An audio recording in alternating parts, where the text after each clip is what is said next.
তো মেসো শ্বশুর মারা গেছিলো, তা আজকে তার খাওয়া দাওয়া। তো এই যে প্রথমে সাদা ভাত দিয়ে দিয়েছে, তো সাদা ভাতের সাথে ঘি দিয়ে দিয়েছিলো। আমি ঘিটা খাই না, তবু ঘিটা দিয়ে দিয়েছিলো বলে নষ্ট করব না।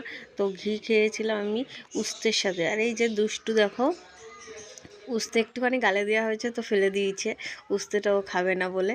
তো দেখো মুখটুক কেমন করছে। তো যাই হোক, তারপরে এসে গেছে ডাল, মাছের মাথা দিয়ে ডালটা করেছিল, আর বাটার বেগুনি করেছিল।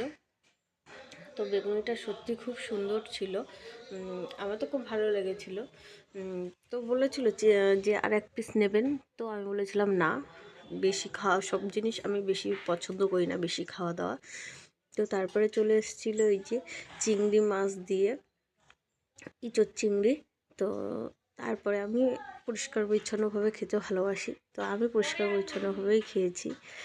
আর এরকম এই যে সামনে বসে আছে তনু, তো আমি চিংড়িটা ভালো করে মেখে খেলাম, কিন্তু আমি না আর একবার চেয়ে নিয়েছিলাম, কারণ আমার খুবই ভালো লেগেছিলো। আর একটুখানি লেবুর রস দিয়ে দিয়েছিলাম। তো পাবদা মাছ, তারপরে পাবদা মাছ দিয়ে দিয়েছিল, পাবদা মাছটা খেয়েছি। তারপরে কাটা মাছও দিয়ে দিয়েছে, তো কাটা মাছ খাওয়ার পরে তারপরে খেয়েছিলাম চাটনি ছিল, আমের চাটনি। তো এই যে আমি আবার তনুকে দেখাচ্ছি, দেখ আমের আঁটি দিয়েছে। তো আমের আঁটিটা ফেলে দিয়ে পাঁপড় দিয়ে চাটনি দিয়ে খুব সুন্দর লেগেছিলো চাটনিটা। অনেক দিন পরে, আমের সিজন এখনও আসেনি, আসছে। তো তার আগেই যে আমটা খেতে পারবো আমের চাটনি, সেটা ভাবতে পারিনি। তো এখন বেশিরভাগ অনুষ্ঠানে ফ্রুটস সব ফল দিয়ে এই চাটনিটা করে। তো যাই হোক, আমের আঁটিটা ফেলে দিয়েছিলাম, বাড়িতে হলে একটুখানি আঁটিটা একটুখানি ভালো করে খেতাম, তো যাই হোক খেলাম না।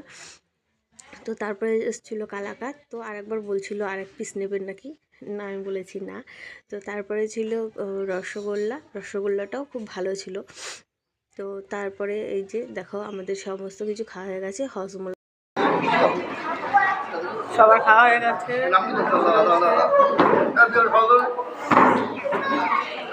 সবাই তো দমও নষ্ট সব তৈরি ওগুলো নিয়ে নাও, হ্যাঁ মাথার উপরে নাও, তুই নিতে পারবি তো। তো দইটা আর হজমোলাটা হাতে করে নিয়ে চলে আসলাম। তো ভিডিওটা ভালো লাগলে অবশ্যই লাইক কমেন্ট শেয়ার সাবস্ক্রাইব করে দিও। তো আপাতত এই অবধি থাকলো, টাটা।